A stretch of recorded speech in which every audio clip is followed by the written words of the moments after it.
Depois da reunião do G20, em Roma, as atenções do mundo se voltam para a cidade de Glasgow, na Escócia.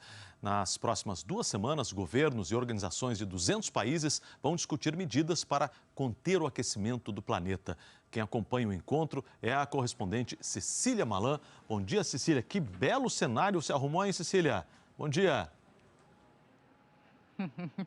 Bom dia, Kovalik. Bom dia a todos. Belíssimo, né? O nosso planeta azul. É o seguinte, gente, nos próximos 12 dias, cerca de 25 mil pessoas são esperadas aqui nesse enorme centro de convenções em Glasgow. Líderes mundiais, diplomatas, cientistas, jovens engajados, lideranças indígenas, representantes da sociedade civil. Todo mundo tentando chegar a um consenso sobre como lidar coletivamente com a maior ameaça existencial do nosso tempo, como fazer a transição que precisa ser feita para uma economia verde, de baixo carbono, mais sustentável. Esse iniciozinho da COP26 é um grande evento de relações públicas. O anfitrião, o primeiro-ministro britânico Boris Johnson, quer mostrar liderança na questão ambiental e, contando o número de chefes de Estado que conseguiu reunir, cobra mais coragem e vontade política antes que seja tarde. A pandemia, claro, se faz presente. Kovalik, nós temos que fazer testes rápidos todos os dias e apresentar o resultado negativo antes de poder entrar. Quem não estiver ao vivo, gravando ou comendo, precisa usar máscara. A vacinação foi fortemente incentivada, com a organização aceitando, inclusive, vacinas que não foram aprovadas pela agência reguladora do Reino Unido, como, por exemplo, a Coronavac e a Sputnik da Rússia. Ao longo dos próximos dias, as negociações entre as delegações dos países vão ganhar corpo e vão determinar o sucesso ou não da COP de Glasgow em implementar as regras do Acordo de Paris. As promessas atuais não são suficientes para limitar o aquecimento do planeta em 1,5 graus. O Brasil, por exemplo, apresenta hoje novas ambições de redução de emissões. Até agora, a meta do país estava em retrocesso, ou seja, emitindo mais do que cortando. Eu conversei ontem à noite com o embaixador que está à frente da delegação do Itamaraty. Vamos ouvir um trecho. O Brasil já ocupou uma posição de grande protagonismo no quesito ambiental. Chega agora a COP com emissões e desmatamento em alta. Como recuperar essa credibilidade? Nós queremos recuperar nossa credibilidade de 2 maneiras. Primeiro, reconhecendo que existe um problema de desmatamento e que queremos enfrentá-lo. Já começamos a enfrentá-lo. O ministro do Meio Ambiente tem ido praticamente toda semana à Amazônia para acompanhar os trabalhos de combate ao desmatamento. Esse é o primeiro aspecto. Queremos também atualizar a nossa lei de mudança do clima, que é uma lei de 2009, e nessa lei nós dizemos quais são as nossas prioridades, como nós vamos atacar o problema do desmatamento e não só o problema da mudança do clima de modo geral. Então nós estamos demonstrando cada vez mais que nós queremos sim participar desse debate internacional, desse debate que ocorre no Brasil para enfrentar esse problema que é um problema global e brasileiro também. Claro, e a Amazônia, uma das nossas maiores riquezas ambientais, deveria ser parte da solução. Sem dúvida, é o que nós temos dito, o próprio ministro do Meio Ambiente disse isso recentemente, o Brasil quer ser parte da solução e não parte do problema. Bom, vale sempre lembrar que a crise climática atinge todos nós. Estamos falando de secas, enchentes, tempestades, incêndios, ondas de frio e calor mais frequentes, mais intensos e mais prolongados. Nenhum país está a salvo, ninguém sai ganhando.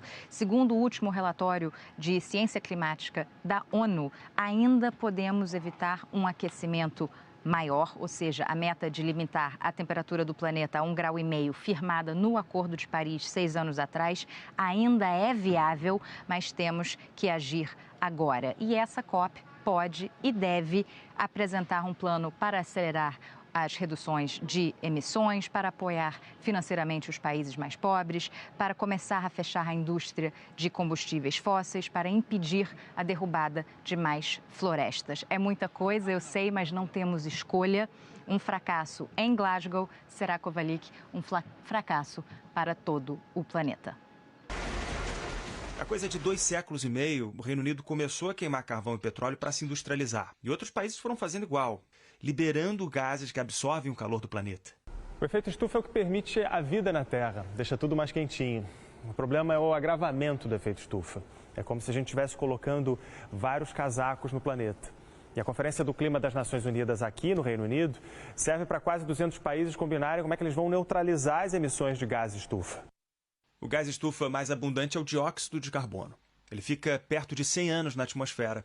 Significa que as fumaças dos carros de 1920 ainda estão por aqui.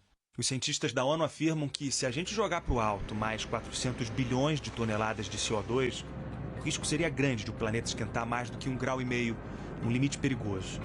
No ritmo atual, a gente estouraria essa conta em menos de 10 anos. E a Terra não tem cheque especial. Daqui a 2 décadas, uns 4 bilhões de pessoas sofreriam 12 vezes mais ondas de calor do que o normal. Agora, o aquecimento global às vezes causa mais frio. O Polo Norte e o Sul têm uma grande área de ar gelado. E o vento de longe, cada vez mais quente, vence esse vórtice polar. É como se abrisse uma sala com ar-condicionado. Então, o aquecimento global pode até provocar momentos de frio maior. Só que o planeta está sempre esquentando. E geleiras virando água. A ciência calcula 1 bilhão de pessoas em risco de alagamento. L'accord de Paris pour le climat est accepté. A grande novidade do Acordo de Paris 6 anos atrás foi fazer todos assumirem compromissos climáticos. Cada país definiu quanto e quando reduziria as emissões. Essa pesquisadora brasileira da London School of Economics fala da expectativa de os países apresentarem agora metas mais ambiciosas de cortes de gases estufa. Outro objetivo principal da COP é definir o repasse dos recursos para os países em desenvolvimento crescerem sem emissões. Existe essa expectativa de que os países ricos vão conseguir mobilizar 100 bilhões de dólares por ano. Se passar longe disso, significa que os esforços estão sendo insuficientes e precisa desse tipo de investimento para investir em novas tecnologias. Essa vaquinha nunca funcionou. Em parte porque os países desenvolvidos só aceitam doar com a supervisão das metas detalhadas, no mesmo prazo de revisão. Isso também está na agenda da COP. Países desenvolvidos assumiram a culpa principal porque queimam carvão e petróleo há muito mais tempo. Só que não dava para continuar tratando Brasil, China e Índia como pobres. Eles têm sim capacidade de neutralizar os gases estufa. O Brasil tem todas as condições para ser uma enorme liderança na agenda de clima. Nós temos vento, nós temos sol para energias renováveis, nós temos a maior parcela da floresta mais importante do mundo, que é a Amazônia, e reduzir o desmatamento, eliminar o desmatamento é totalmente possível. E nós não temos a vontade política de implementar, colocar em prática todo esse potencial que o país tem.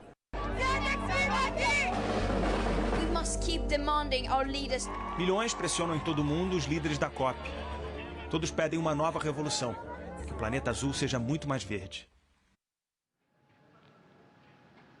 Os líderes mundiais começam a chegar agora de manhã. Kovalik, a sessão de abertura é logo mais na plenária, com discursos do Boris Johnson, do Joe Biden, entre outros. E o que a gente está ouvindo por aqui é que os líderes, os chefes de Estado que não vieram pessoalmente, como os presidentes do Brasil e da China, não vão poder transmitir vídeos gravados no salão principal, apenas nos pavilhões individuais dos seus países. Ou seja, perdem a oportunidade de serem ouvidos nesse enorme palco internacional.